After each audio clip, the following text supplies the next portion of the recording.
Welcome to another episode of the BS Podcast, the show that looks at how behavioural change insights are being applied in the wild. Episodes feature renowned behavioural experts across industries and organisations, from management and marketing to policy and public health, and more. Let's dive in and see what all the BS is about. Here's your host from The Behaviourist, Nick Hobson. NIR EYAL writes, consults, and teaches about the intersection of psychology, technology, and business. NIR founded 2 tech companies since 2003 and has taught at the Stanford Graduate School of Business and the Hasso-Plattner Institute of Design at Stanford. He's the author of the best-selling book, Hooked, How to Build Habit-Forming Products, and very recently, Indistractable, How to Control Your Attention and Choose Your Life. In addition to blogging at nirandfar.com, which I might say is the perfect name for a blog, NIR's writing has been featured in the Harvard Business Review, TechCrunch, and Psychology Today. NIR is also an active investor in habit-forming technologies. Some of his past investments include Eventbrite, Refresh.io, WorkLife, Product Hunt, Marco Polo, Presence Learning, 7 Cups, Panic, Kahoot, Byte Foods, FocusMate, and Anchor.fm. NIR attended the Stanford Graduate School of Business and Emory University. NIR, welcome to the show. Thanks. Great to be here. I'm very excited. We had a little bit of technical glitches hopping on, but here we are. And as I was saying, it was just so fitting that those things happened to us. So I'm gonna open up with something. I think it was a talk that I saw you give, or that I'd watched, can't remember exactly when or where, but you started off this talk showing people just on the, I think that most of them were on the street, and these people were clumsily walking around the street and they were texting on their phones. So they were walking into poles, falling and tripping downstairs. Even one guy like fell into a pond, all the while texting or looking on their smartphone. And it's hilarious. I could actually watch that clip over and over. I think I laughed out loud in Starbucks when I was watching it. And yet I actually was curious. I was like, is this a serious thing? And lo and behold, there are some serious injuries and even deaths from walking and texting. Approximately 11,000 people are seriously injured every year in the U.S. from texting and walking.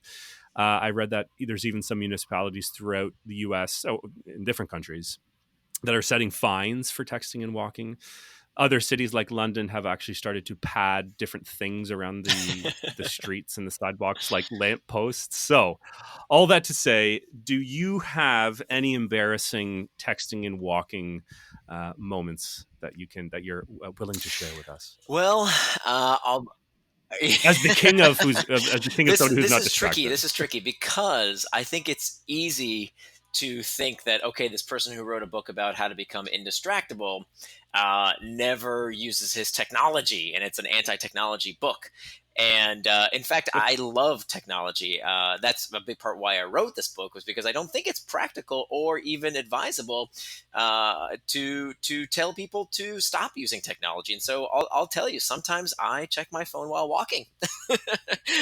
Yeah, and I think I think there are some conditions where that can be very dangerous. So, of course, crossing the street, I will not do it while I cross the street. But I live in New York City, and so sometimes when I'm going from one place to another, I'm looking at my phone to look at directions. I'm pulling up a podcast. I'm queuing up an article. I use an app called Pocket that reads articles to me. So many times I will be looking at my phone.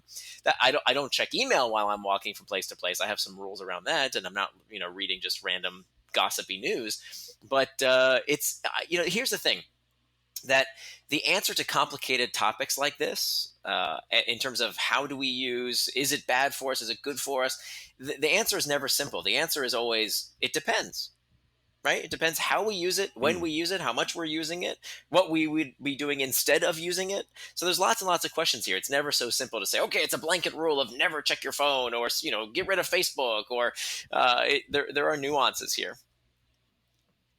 Yeah, and I definitely want to get to that maybe in a little bit later in our conversation. But there's this appetite from people, or this desperate need from a lot of people out there today who desperately just want the quick fix. Just give it to me and tell me it's straight. Tell me it's something simple.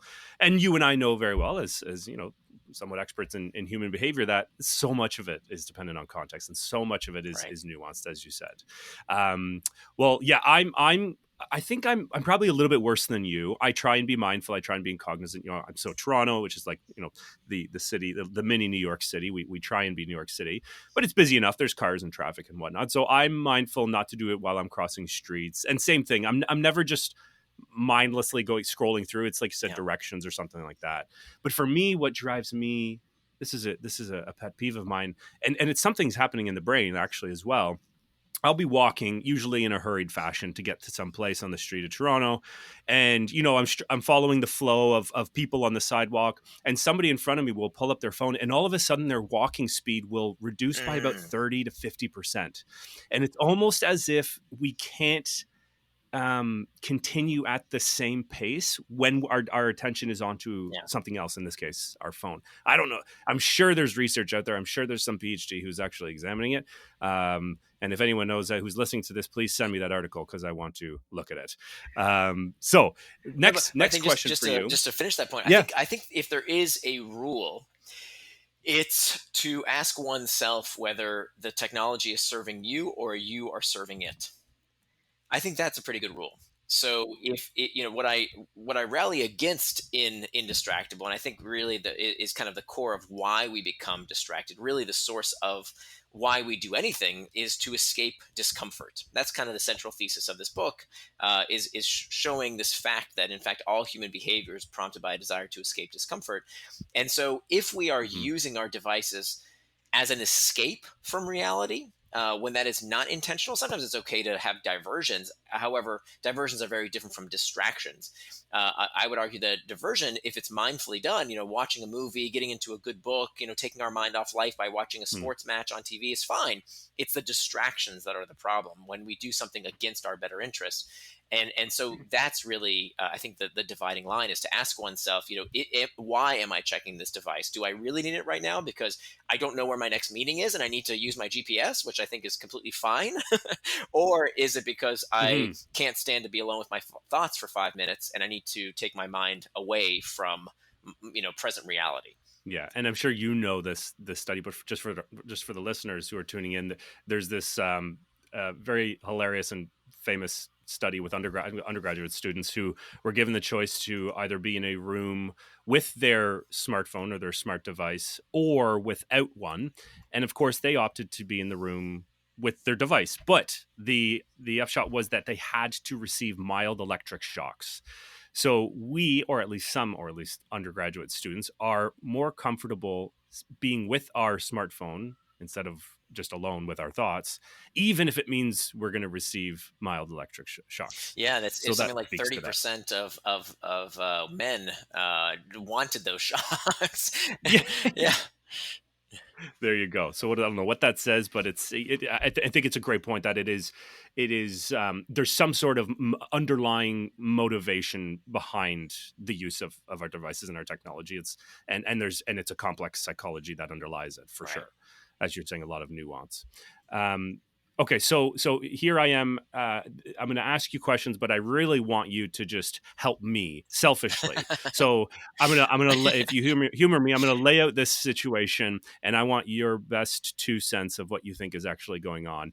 And this is a perfect example that I think not only I struggle with, but a lot of people will. So and you are seen as the guru of psychological tips and tricks, and even MIT called you the prophet of habit forming technology. So you do have this real knack for translating what is often a more complicated scientific research and writing about it in a way that's much more generally accessible and fun. So you offer these insights, which I love. So here's my problem. I took some advice from in your books and in other writings that I've come across and in the research, where I actually removed a lot of the apps on my phone because I was just spending far too much time on them. So I got rid of LinkedIn, I got rid of Twitter, email, and Slack. I think were the ones that are come to mind right now. So I was so proud of myself at the moment when I took that first step.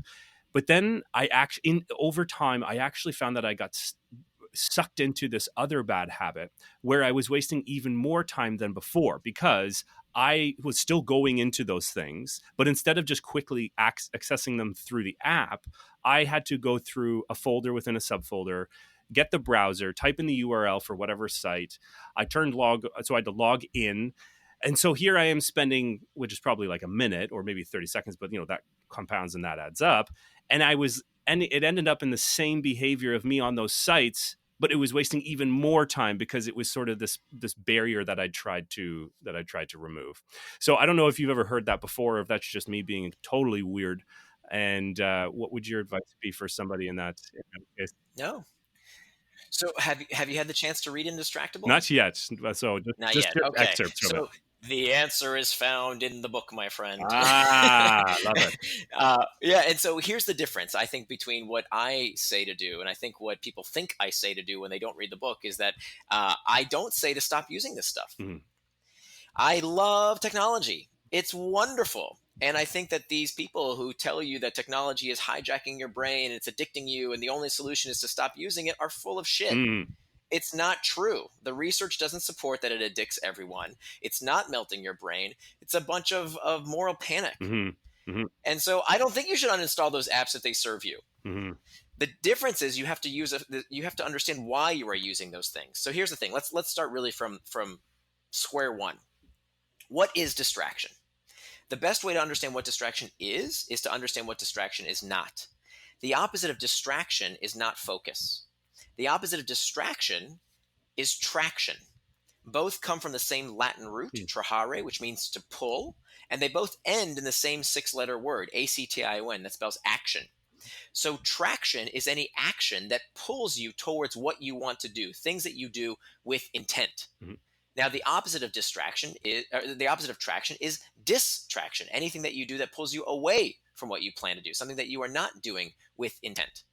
And so this is really important for two reasons. Number one, anything can be a distraction. Okay, so if you sit down at your desk and you say, now I'm going to do that project I've been procrastinating on. Now I'm going to do that thing that I've been delaying. I'm finally going to do that hard project, writing or doing that big project, doing my taxes, whatever it is I've been delaying. I'm finally going to do it right after I check email, right after I scroll that Slack channel. Right? Email and Slack feel productive. They feel worky, right? But they're what I call pseudo work, because anything that is not what you plan to do is a distraction by definition. Now, just as anything can be a distraction, anything can be traction. Meaning, if you planned to use Facebook or Instagram or Slack or whatever it is you plan to do, that's not a distraction. So there's no need to excise these things from your life. That's ridiculous. And I would argue that logging in to a useful service that you plan to use with intent is stupid. You're wasting your time. Right? Why should you do that? Instead, what I tell you to do in the book is to, number one, understand what you want to do with your time. Then what we have to do is to also understand the internal triggers for why we are pulled to do things against our better interest. Why are we pulled towards distraction? Now, this is a very old question. Plato asked this 2,500 years ago, well before the iPhone. He asked, why do we do things against our better interest? And the real reason is not because of the pings and dings and rings. The real reason is because there's something inside of us that we seek to escape. There's an uncomfortable sensation that we don't know how to cope with. And if we don't understand that is what drives us towards distraction and use that to move us towards traction rather than distraction, we will always get distracted by something. The news, the television, the football game, the gossip, whatever it might be. People have been distracted for a very, very long time, well before Facebook and the iPhone. And so if we don't understand that fundamental fact, something will always distract us. So once we master the internal triggers, we make time for traction. Then we hack back the external triggers, meaning then we can take steps to remove the external triggers that don't serve us in our life. But I would argue, back to that question that we talked about earlier, you have to ask yourself, is this serving me or am I serving it? And if the external trigger is serving you, keep it, right? There's nothing wrong with having it in your life, right? If the ping or ding is telling you to go exercise or it's time to have a meal with your friend or a meeting or whatever it might be, and it's serving you, keep it. It's only the ones that aren't serving you that we have to remove from our phone, all right, or remove from our life. And so, and it doesn't just end with these external triggers on our devices. These external triggers can come in the form of other people. our kids, our coworkers. These things can also be just as distracting, and people don't think about that because those are, not what we think of as distracting technology. But I Mm. would argue that distraction is much, much bigger than our technology, and so we have to fix those things as well. And I talk about that in the book. And then finally, the last step is to prevent distraction with pacts. It's about how we can use these pre-commitments when everything else fails. And this is a well-established technique. There's decades of research on it. It's called making a pre-commitment, using a pre-commitment device. And this is where we can use these different technologies, it turns out, ironically, to help us prevent getting distracted by technology. And so there's all these free tools we can talk about. There's other pacts we can make. There's an effort pact, a price pact, an identity pact, different techniques that we can use. So I would argue that, this simplistic notion of, well, just grayscale your phone or turn off all the notifications or just stop using your iPhone and, uninstall Facebook. It's too simplistic. Hmm. It's not practical because these tools are great, right? Why should we cut off our nose to spite our face? These tools are wonderful. So the idea here is that what I think is different about my philosophy around how do we become indistractable is that, one, it's a much bigger problem than just technology, and two, we can learn ways to get the best out of technology without letting it get the best of us. Hmm. Hmm. So it's hitting on this. It is hitting on this theme, which I think, maybe this will be the title of the episode. The simplistic versus the complex. So Or the nuanced. I don't think it's complicated. I think it's nuanced. Nuance, Yeah. good. That's for sure. So there's these nuances, these subtleties. You are definitely on that side where these other ones, just grayscale your phone, or in the case of what I was guilty of was just deleting it off my phone. That's overly simplistic. Yeah. So One more category. Sorry to interrupt. Another category that I hear about a lot, which I think is also foolhardy as the one and only solution, is, well, these companies should just be regulated, right? Let's make them make their products less engaging. I think that's also foolhardy. That's not the whole solution. I'm not saying I'm against all legislation. I haven't seen any yet that I really love, but I don't think that just sitting here and waiting for the geniuses in our government to fix this problem is if you hold your breath, we'll be here a while. If you hold your breath, you're going to suffocate, right? So that's why I say there's so much we can do right now to become indistractable while lawmakers and these companies figure out what to do. Yeah. So it is bigger than technology, as you said. I like that. It's a human problem, and it almost has this dare I say, like, clinically feel to it. Like, you have to ask yourself, why are you distracting yourself? Are you dealing with some sort of complicated set of emotions? And I don't know if you've ever thought of it to go that far. You're not a clinician, nor am I. So I sort of want to tread lightly in this conversation and that question. But a lot of it is for some people, they are, I know for a fact, distracting themselves because they're dealing with some trauma or some uncomfortable sets of emotions. So I don't know if you've ever thought of that and how we should sort of go about that. Absolutely. Or just life circumstances. Look, I mean, all of us feel bad from time to time. And I think part of my beef with the self-help industry these days is that it is promoting this viewpoint that if you're not happy all the time, if you're not contented, if everything isn't great, then something's wrong with you. That somehow that feeling bad is bad. And nothing could be further from the truth. This is such a toxic notion. I mean, if you think about it from common sense, let's think about this from an evolutionary basis. If there was ever a group of Homo sapiens who was happy and contented all the time, our ancestors probably killed and ate them. Right? That would not be an evolutionarily beneficial trait, right? Yeah. And so we want our species to be perpetually perturbed. That is what we have evolved to be, is constantly wanting more, to constantly get us to do what the brain wants us to do to protect the species, to propagate the species. The brain is designed to put us in a constant state of wanting. Right. And so there's two ways to deal with that constant state of wanting. Some philosophies will say that suffering is eternal. There's nothing we can do about suffering. We have to escape it altogether. And I think there is a place for tactics like meditation. The research is really good around, if you meditate, there are lots of benefits to it. So I'm not anti-meditation, but I also don't think we should meditate all our problems away. That I think the other philosophy is to sometimes get off your butt, stop meditating, and fix the damn problem. And so we want that in our species. We want people to go fix things in their life.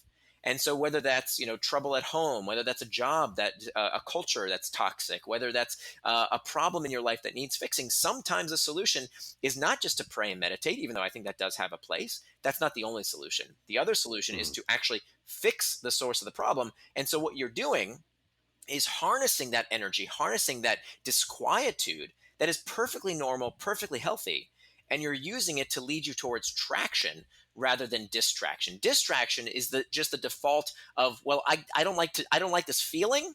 Let me get out of my head.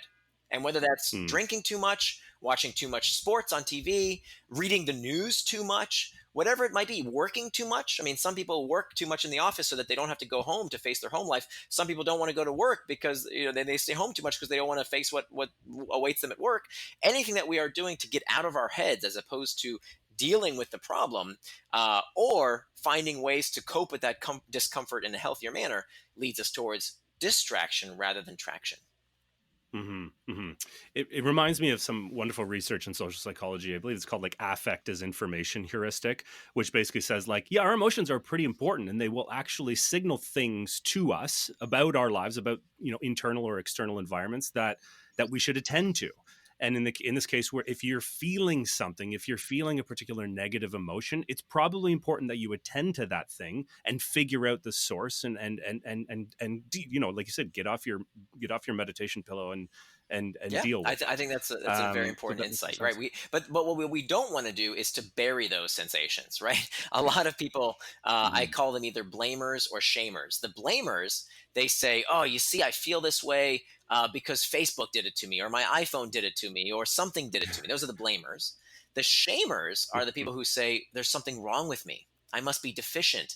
Maybe I'm lazy. Maybe I'm not cut out for this job," right? They shame themselves. That's not helpful because it turns out when we go into this shame spiral, we actually create more of these internal triggers, these uncomfortable emotional states that we seek to escape. Guess what? With more distraction.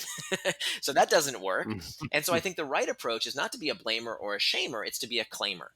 A claimer claims responsibility for that sensation. They acknowledge that we can't affect how we feel, but we can affect what we do in response to those feelings.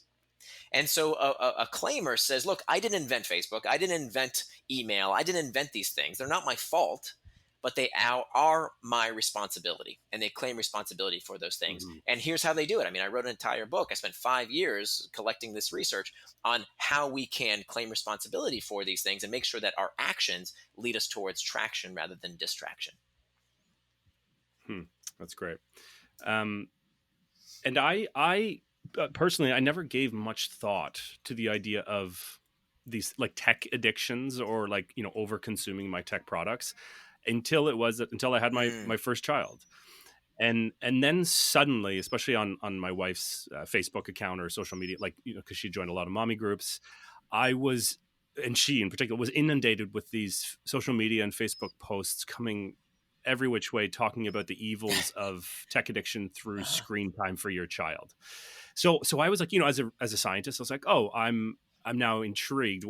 There seems to be some fairly bold claims, not just from the mommy groups or the parenting groups, but Health Canada and these other similar government institutions in different countries are saying no screen time whatsoever before the age of 2.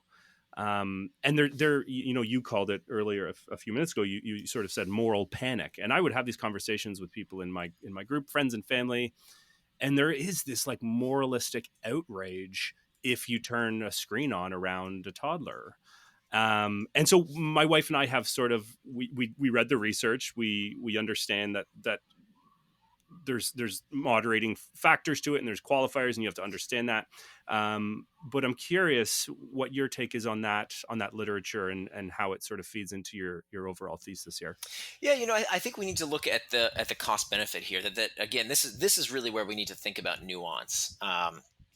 That the easy angle is to just vilify because that is what we really crave as parents, in particular.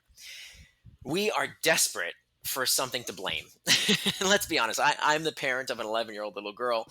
I remember when she was 5 or 6, we would go to these birthday parties, and the kids would act crazy. And every parent knew that the reason the kids were acting crazy. Well, let me ask you here: when we go to a birthday party, what is it that makes the kids act all crazy? What is it about a birthday party? What are they doing at the birthday party that makes them act crazy? People would say the sugar that's being consumed, and I hate Yes, that. thank you. Correct answer. That is completely incorrect because it turns out there is no such thing as a sugar high. Meta studies have Yes, shown there's no such thing as a sugar high, except for so sugar doesn't make kids crazy. Sugar makes parents. parents of kids crazy. That when parents are told their kid was given sugar, even when they weren't, they act ridiculous. They chase their kids around. They rate their kids as more hyperactive, even though they have not been given sugar. And why do we do this? It's the same reason why we did this about Super Mario Brothers in my generation, or Dungeons and Dragons, or rap music, or rock and roll music, or the radio, or the phonograph. Every successive generation, parents are dying for something to blame because kids act crazy with every generation. Yes.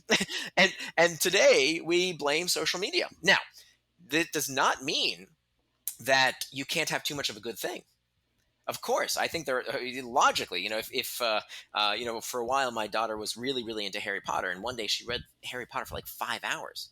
And reading is wonderful, right? Every parent would say, "Oh, reading is so great," but look, there is such a thing as too much. Mm-hmm. Too much comes at the cost of other things. For example, what we see in terms of mental health these days with children. If you really look into the research, what's happening is that it's not the technology itself; it's what the technology is Mm-hmm. displacing. It's displacing sleep. And sleep is the linchpin of good habits and good mental health. Kids need proper rest. Mm-hmm. And so, whether a kid is reading too much and they're staying up too late, that's a problem. Whether they're watching too much TV and they're staying up late, that's a problem. Or whether they're on their iPhone and staying up too late, that's a problem. But again, it's not the media that's the problem. It's the fact that what the media is coming at the expense of. And so, too much of anything can be harmful. But it turns out that the research shows us that above age 2 hours or less of extracurricular screen time has no measurable negative consequences that we've seen. Not one study Mm-hmm. has shown any negative consequences, assuming, by the way, that it is age appropriate content. And of course, this applies to all media as well. I wouldn't let my daughter walk into a library and just read any book. There are lots of books that she is not ready for at 11 years old. And so, why would I think that the iPad is an iNanny that she could just go browse the internet and look at any website? That's Mm-hmm. lunacy, right? Good parenting also means that you make sure you can control what media content your child sees. I wouldn't let her watch any television channel. I wouldn't let her just read any book, and of course, I'm not just going to let her browse any website. It's dangerous out Mm-hmm. there. But it turns out that in terms of content, in terms of time spent online, the studies are showing us that 2 hours or less of extracurricular screen time has no negative consequences above 2 years old. Mm-hmm. What I think is even more interesting, however, if you look at the studies, is where you do see some negative consequences in terms of, there's a slight effect size when it comes to 5-6 hours a day of extracurricular screen time. And what we need to ask ourselves is, why do some kids use their devices so much? And of course, we can't use any kind. This doesn't show correlation. Of course, we don't know if children who have lower well-being have lower psychological well-being because of the Mm-hmm. technology, or whether it's children who have lower psychological well-being are looking for technology as, again, some kind of analgesic, some type of escape from their present reality. So we don't have that kind of correlational evidence. Mm-hmm. And you could make a good case for why this is the new cigarette. This is the new place for kids to get something that they're not getting offline, they get it online. And so this is called the needs displacement hypothesis, that when children, in fact all of us, are not getting their psychological nutrients met in the real world, they look for them elsewhere. And so I cite in Indistractable, there's a whole section on how to raise indistractable kids. And I cite the work of Deci and Ryan, the founders of self-determination theory, which is the most widely accepted theory of human flourishing and motivation. And so Deci and Ryan say, and this is not my research, this is 50-year-old research that is widely understood in the psychology community. So Deci and Ryan say that every human being on the face of the earth needs three things for psychological well-being. They need competency, autonomy, and relatedness. And when you look at children's lives today, they are deficient in these three psychological nutrients. So let's start with competency. So one thing that has also risen that nobody talks about because we're so quick to blame technology, just like we're so quick to blame the sugar high. One thing we don't talk about is how, along with the increased penetration of cell phones and other technologies among kids, starting around 2008, 2009, that time period, this was also the time when, in the past, since that time, there's been an increased emphasis on standardized testing. That Hmm. kids today, starting from kindergarten, are tested continuously, right, with these standardized tests, and more so, their teachers are teaching towards the test all Hmm. year round.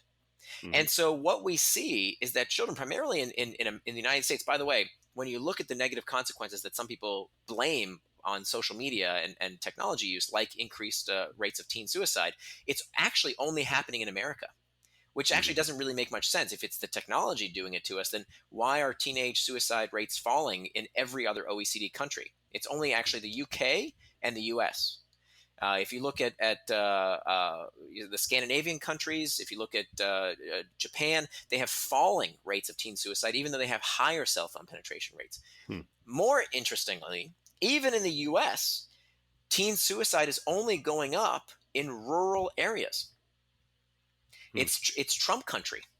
It's these areas that are lacking in mental health services primarily that are experiencing this rise in teen suicide, which doesn't make a very good argument for why it's technology, because you should see this as a global phenomenon.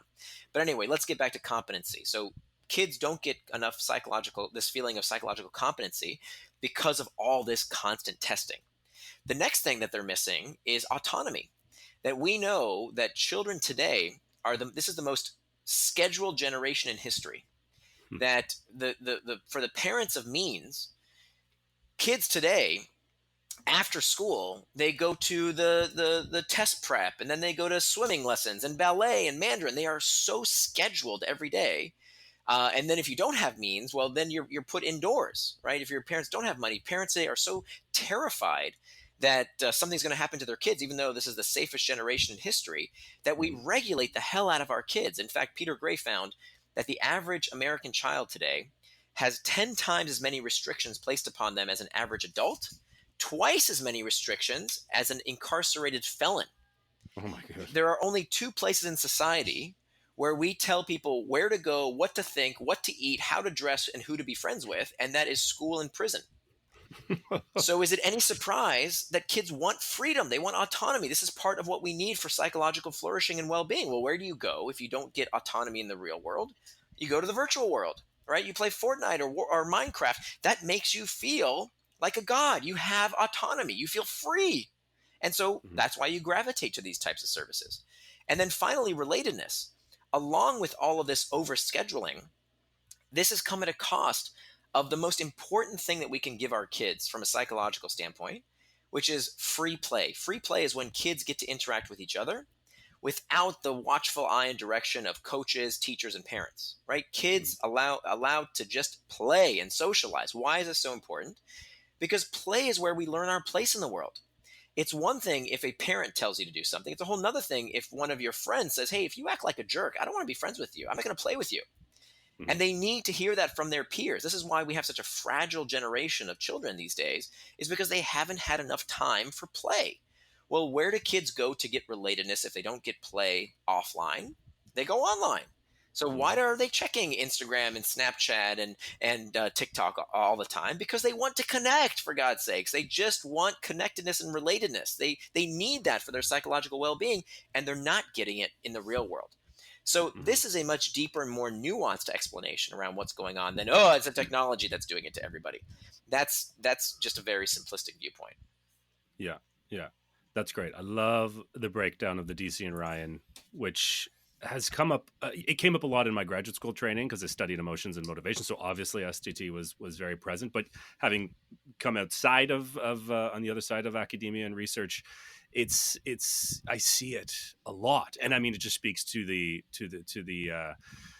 relevance of it and to the importance of that stuff. And even in the workplace, I see a lot of discussions around STT. So I'm really happy you brought that up, and I'll be sure to link to that research in the show notes. Yeah, I'm Thanks a for that. huge fan of their work. Yes, yes. And that actually brings me to a point, a bit of a pivot, but I do want to weave this into the question of behavioral science versus behavioral design. You are obviously well versed in behavioral science and social psychology. In the literature, you draw on those research insights and those findings for your work and for your books and your writing. So you know what you know what's going on in that literature. But then you also call yourself a behavioral designer, and that's in addition to the writings that you do, the work that you do with businesses and products. That's where you bring in that expertise. So I'm just curious how you distinguish the two, behavioral science versus behavioral design, and what your take is on this recent coming together of those two worlds. Yeah, so I think behavioral science is more the academic approach, where the behavioral design is the application of those principles.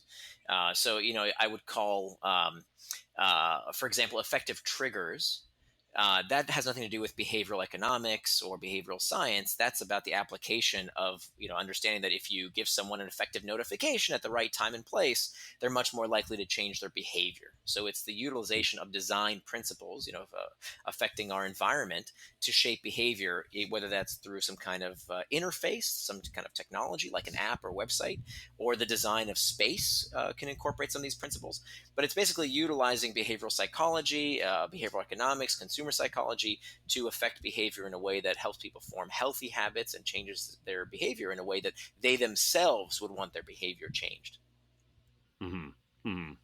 And if you that's a good, and that's a distinction I've come across as well from other people. If let's pretend you are building your own behavior change consultancy, maybe that's God your next forbid. project for that. So let's say you are, and you need to put together a stellar team. um, how would you, and the whole premise is behavior change, and maybe it's products, tech products in particular, so you're still leveraging some of your expertise. How would you build the talent, and what sort of people would you hire with backgrounds and expertise? Would it be a bit of a blend between the design and the science, or data analytics? Anything? I'm just curious how you would put that Yeah, together. I think you would need a behavioral designer who's well versed in the application of these principles. I think you'd need someone. I don't know if you necessarily need an academic per se. You could just have someone who has been reading a lot over the past few years, because I think academia is a little bit behind in terms of the application of some of these principles. We don't really see this stuff taught in Mhm. design schools very much. The most you'll get from a design program is maybe Gestalt psychology, but besides that, they don't really dive into much in terms of consumer psychology. Unfortunately, they're still kind of catching up here with the curriculum. You definitely Hmm. want someone who knows how to run proper experiments and interpret the results, because many times you'll get false positives, and so unless you have someone on staff who understands statistics, you can go down a lot of rabbit holes. But that's Hmm. that's about Hmm. it. I mean, it's really about coming up with a hypothesis. It's about testing that hypothesis and then implementing the insights to see if it actually moves the needle for your business and for the behavior you're trying to change.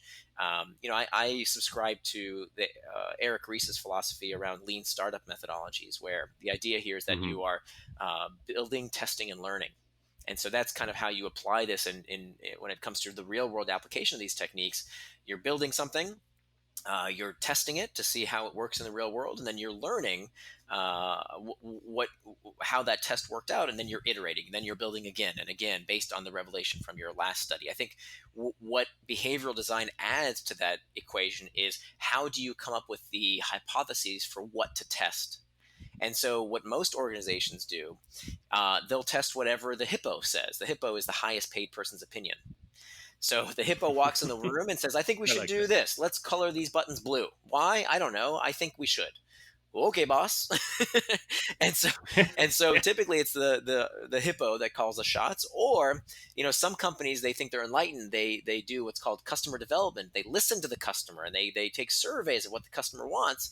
And that's good. That's better than just listening to the hippo.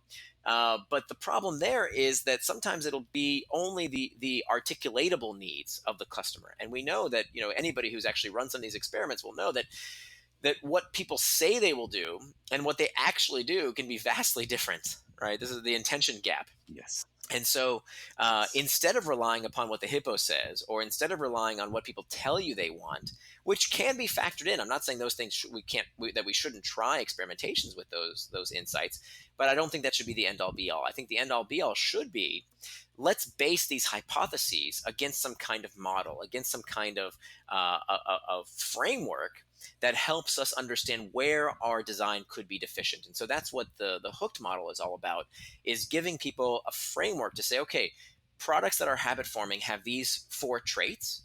Are we in line? Does this conform to what we see is necessary to build a habit forming product? And then we can ask ourselves, okay, here's what we hear from the customer. What can we test to validate whether this is true or not based on this model? Where does it fit in? So I think that's the ultimate goal here. So that the general approach that you explain is one that it's an empirically based one. So at some level, there's some data or some evidence that's being gathered, as opposed to just the hippo or say recycled models that were done before. We're just going to do it again because that's just how we've always done it.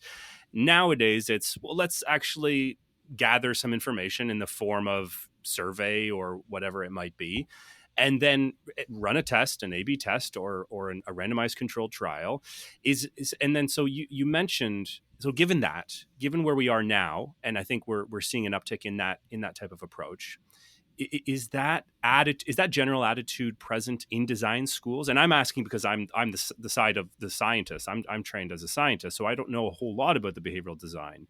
But you say they seem to be, at least the formal education programs, they seem to be lagging behind on that type of thought, that type of mindset. So I would say that the formal education programs are definitely lagging behind. I would say the companies. Industry is not lagging behind. But I think if you look at the companies that I've profiled in both my books, the companies that are so good at shaping our behavior, sometimes to our detriment, and that we overuse them. When you think about Facebook and LinkedIn and Slack and Instagram, these companies that pull us in, they are not behind. They understand what makes you click and what makes you tick better than you understand yourself. Unfortunately, we don't see that much taught really these days, and I think that's why my first book, Hooked, did as well as it did, is that I think there was a real hunger and thirst out there to understand, wait, why are these companies so good at changing our behavior? What are they doing? And so I think you definitely see that at these companies, and people forget that Mark Zuckerberg, everybody knows he dropped out of Harvard, and they know that his major before he dropped out was computer science. But what a lot of people don't realize is that actually he had a dual major, and that his other major was psychology. Now, not that an undergrad degree makes you necessarily an expert in behavioral design, but I think it does tell you kind of where his head is at, is that he understands that to change people's behavior, it helps to have a deeper insight into what makes them do what they do. At Stanford, they have a symbolic systems degree, and symbolic systems is the integration of computer science and psychology. And if you look at Reid Hoffman and many people who came out to start, Mike Krieger, the guy who started Instagram, many of these folks had this background not only in computer science, but also in psychology. Mm-hmm, mm-hmm. And I see it lagging on the behavioral science side. So I teach as well at the University of Toronto, and I have undergraduates, and that hasn't changed in the last 10 years. That an undergraduate degree in psychology or behavioral science or cognitive neuroscience is essentially the same as what it's been 10, 15, 20 plus years ago. And I just see I see such an opportunity for universities and colleges to offer. Maybe it's a more applied program, and I know they're happening, especially in the behavioral economics side of things, where they can begin to train young people in psychology for like, hey, you can actually apply these insights into really cool settings in the real world when you go into the world of work. It's not just here for you to memorize and write an exam and then graduate with this degree. And you can actually take that into the real world. And I talk to my students, and they actually have no clue that this is a thing. They don't know that this sort of trend is taking shape in industry. Wow, this really makes me think that there's a market failure here, because I will tell you, there are so many companies out there who are desperate to hire designers who understand consumer psychology. I mean, all design is psychology. So there's a few ways of going about it. The typical way is, well, let's just do what our competition does. Let's just copy them. And that's how a lot of companies operate, right? You can see Mhm. this, even though you don't think this is said explicitly, but it kind of is. One year everybody has infinite scroll on their website. The next year everybody has a certain type of typography or a certain type of color scheme. We see this happening every few years on the web. Mhm. Suddenly, okay, your old website looks bad. Everybody does the same thing, and they think they're being original, but really, they're just copying what everyone else is doing. And I would argue that without a deeper understanding of why you are doing what you do, and that has to come from consumer psychology, you're kind of just flailing around, right? You're just you're guessing, and Yeah. so I think instead of just guessing, why don't we base this stuff on some solid research? And the funny thing is, this research is not new, right? I'm actually pretty skeptical of a lot of the new research, right? When you look at things like priming, it's not really Mhm. replicating, or ego depletion. Mhm. There's a lot of research out there in the social sciences that's not really replicating. So I don't even look at a lot of the newer stuff. I look at the really old stuff, right? Operant conditioning. Let's go back all the way to Skinner and Bandura and Olds and Milner, right? This stuff is really, really old, 30, 40, 50-year-old stuff. And yet it hasn't really been applied to these new technologies, at least in a way that most people realize. And that was really my goal with Hooked. I didn't work for Facebook. I didn't work for Google. I stole from those guys because I wanted everyone else to know these techniques that they're using so that we can use them for good, so that we can use them to build Mhm. healthy habits in people's lives.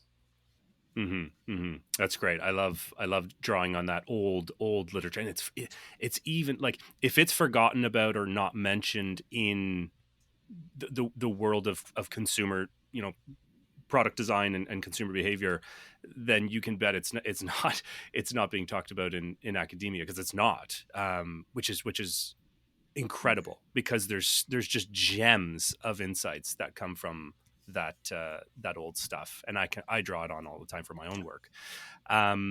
So you are couple more questions, if you Please. don't mind. You're the habit expert. And my work in my PhD, I studied the psychology and neuroscience of Mm, ritual. So I like to consider myself a ritual expert. We'll see. And so these two, strange bedfellows often get talked about together. Um, and I will often have debates and very lively conversations with folks, trying to explain to them that there is this difference between ritual and habit, and that you can't just use them yeah. interchangeably. I'm curious if you've thought about that distinction, and how or where you see ritual fitting into a lot of the work and Yeah, I writing that you love that do. you bring this up, and I hope I don't put my foot in my mouth here, because you obviously know a lot more about this than I do. But I actually just wrote an article a few weeks ago about why we have reached peak habit. That I think people talk about habit way too much, and the reason I think that Yeah. is because habit has become a code word for something I don't want to work hard doing, right? So I Yes. want Yes. to write a novel. I want to create a writing habit, meaning I don't want to work hard at it.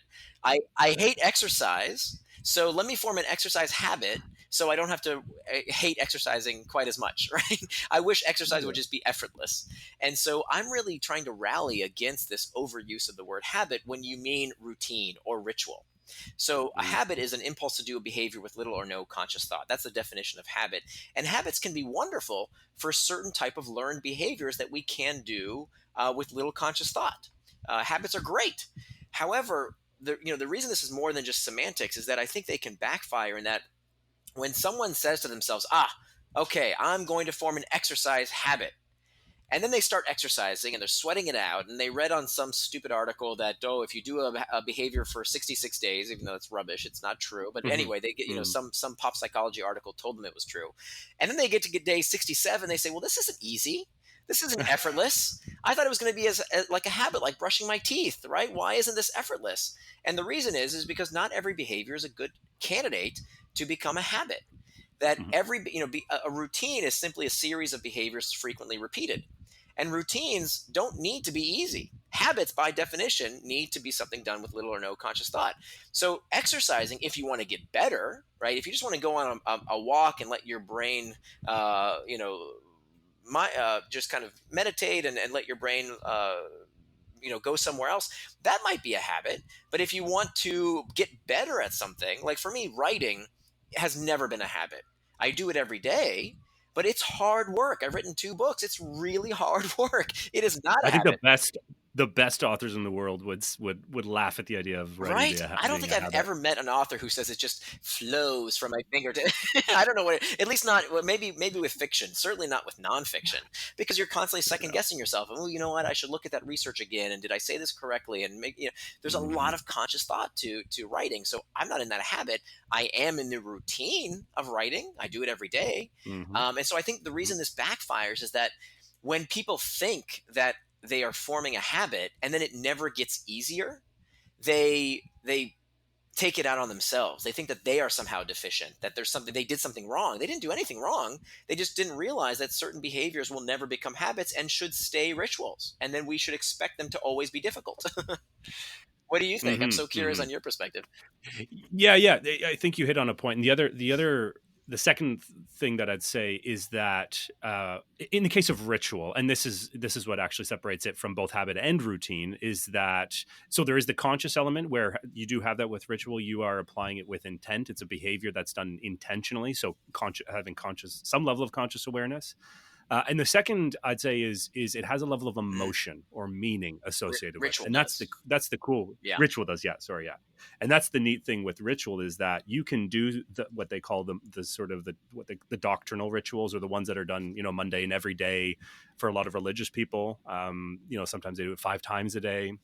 And yet you can do it with the conscious intent, and it can carry that same level of meaning and emotion. It can have that same emotional Hmm. punch every day for your entire Mm, life. And that's in my mind, that's one of the things that sort of separates it. And actually, the third I'd say, if I can add a third, would be that habits and routines are for the most part, and I know there's anomalous cases here, but are for the most part instrumentally based. They're sort of rational and mm, logical, and they make sense between the action and the outcome is transparent, whereas with rituals there's this notion we call causal opacity. So the gap or the link between the action or the behavior and the desired outcome is mm, opaque and is mhm, unknown. There's sort of, and that's what makes it irrational, that's what makes it illogical. That's why a lot of the rituals we engage in are silly, superfluous, and evoke a lot of magical thinking and superstition. And I actually think it's that part of the ritual, which is why we're not talking about it at the same level of, say, habit, is because it's seen as mm, silly. It's seen as a waste of time and a waste so of interesting. effort because we're sort of a rational society Yeah, I that we're talk in. about this in one of the chapters of the book around making an identity pact. And I cite some of the research around ritual and how ritual can help us cement our identity. That when we have this Mm. special identity of, okay, I am a vegetarian, I am a devout Muslim, I am a Democrat, whatever it might be that you see yourself as, that can actually guide your behavior and how we can insert these rituals in our lives to help us become indistractable. In fact, the reason I chose that title is that I want it to be a moniker. I want it to be a noun, something that you could describe yourself as. And so, and that Hmm. would be the justification for why you do some rituals that maybe other people find strange. And I put a lot of these rituals in the book, things like using a screen sign that I talk about, in order to block out distraction in an open floor plan office. I want people to put something on their computer monitor that tells their colleagues, I am indistractable. Please come back later, so that you Hmm. begin Hmm. to have this moniker about the way you see yourself, or to plan your time in such a way that you make time to focus in your day. And so this is part of the ritualization of this practice of becoming indistractable, and so that we can see ourselves in a new way. And I think, the reason I think much more optimistic than a lot of tech critics out there is that I think we've been here before. That if you think about smoking, I remember when I was Hmm. a kid, in the mid 1980s, people would walk into our home and just light up a cigarette in the living room. That was what people did back then. It's inconceivable today. Can you imagine if someone came to your home and just decided to smoke? That would be crazy. But back Yeah. then, that is just what people did. That was the custom.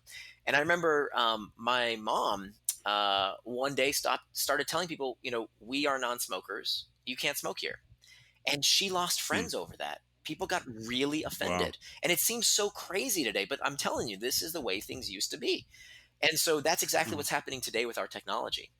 That people are starting to adopt what we call social antibodies, and change our behavior to match these new norms, because we're seeing there's some deleterious consequences to constantly being connected. Not that I'm anti-technology, but I'm for the appropriate use of technology. So, unlike a cigarette that has no benefits to smoking, there's a lot of benefits to these technologies. So it's a little bit more complex, a little bit more Mhm. nuanced.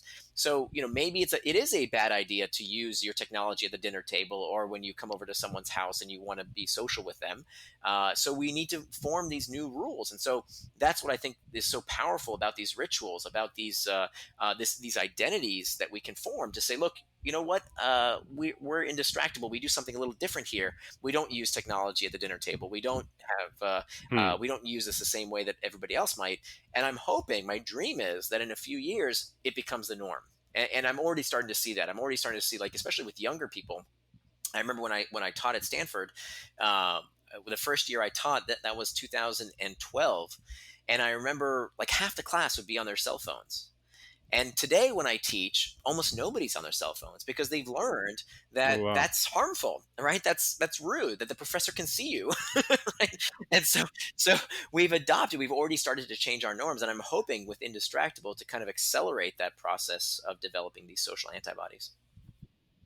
Yeah, that's great, and that it's funny because the analogous case there of smoking and the changing of norms with smoking and smoking habits has been used before by Mm, guests on this show, and I think it is. I mean, as we know, norms and normative expectations and injunctive norms, descriptive norms, which are basically synonymous with ritual, so it makes sense that they hang together.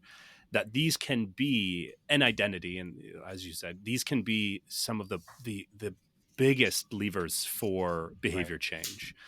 The down, not the downside, but the reality of them is that They they take take time. time, That's right. And they take right? And so weirdos too, that's the right? They key. take people who are early Yeah, adopters, like yeah, my yeah. mom, who was Totally. willing to say, you know what? If you don't want to be my friend because I don't want you to smoke in my house, well, then so be it. It might take a little bravery for someone to say, and there's a technique I talk about in the book, when someone is using their phone in a meeting or at the dinner table. How do you get them off their phones, right? Even if you're indistractable, what if Hmm. someone else is not fully present? And so I talk about this technique that says, instead of saying, "Hey, get off your phone," which means you're going to lose your friends if you do that, instead, what you do with all sincerity, you say, "Hey, is everything okay?"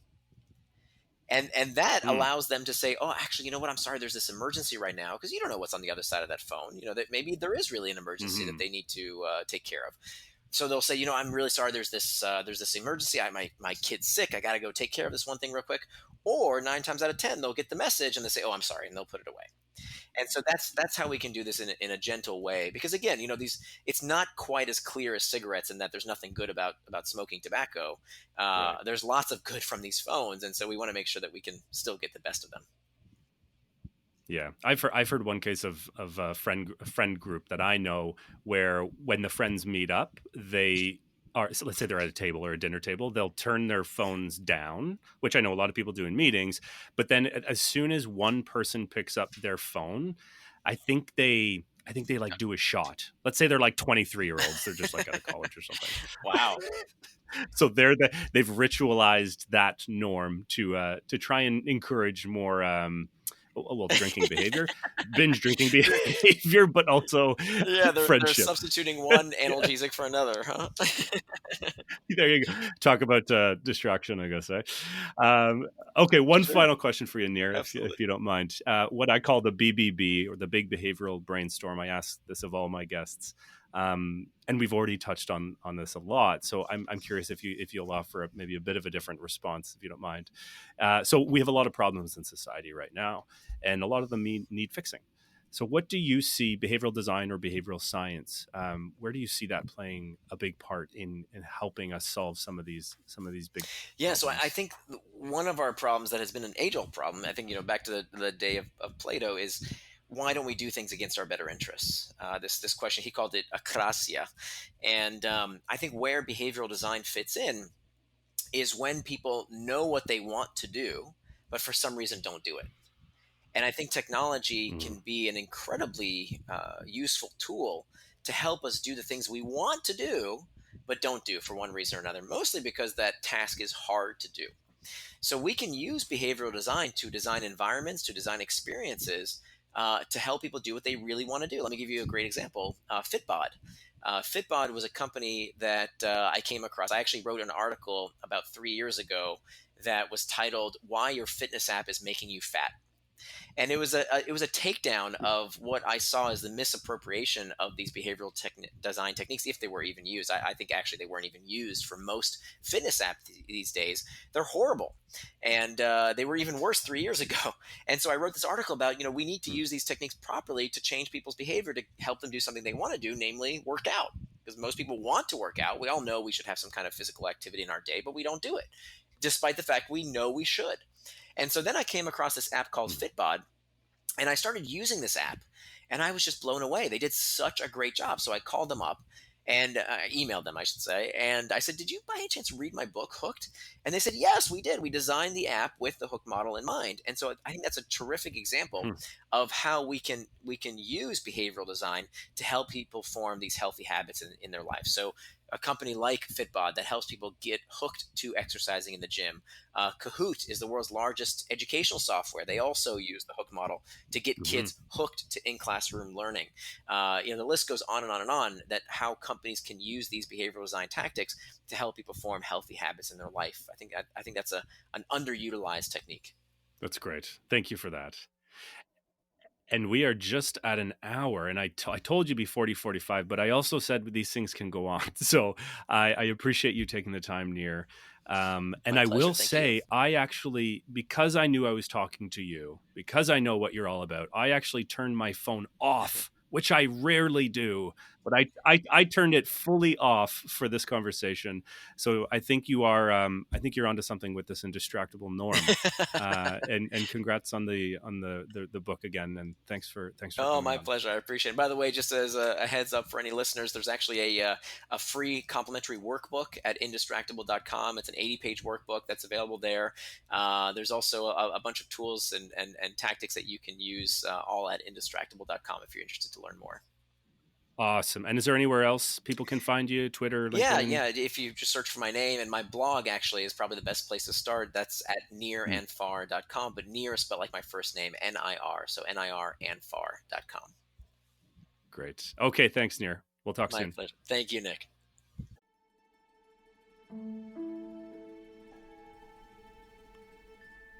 Hey, Nick here once more. A final farewell note before ending. All the show notes, links to papers, resources, and materials mentioned in the episode can be found on the BS Podcast page of The Behaviorist, where you can find all episodes and lots of other interesting, easy-to-apply, sciencey stuff. Just go to www.behaviorist.biz/BS podcast. And lastly, if you'd like to join me in the mission of spreading the good BS word, remember to rate and review the show on iTunes. Why should you? Because 1, you're a part of a digital-wide social proof exercise. 2, you're helping combat the negativity bias in the form of positive reviews. And 3, it's a little pre-commitment for your habitual podcast listening. A little investment to keep you coming back for more BS. I mean, how much more behavioral can you get? Thanks again for listening. Until next time, remember, keep your facts ugly and your hypotheses beautiful.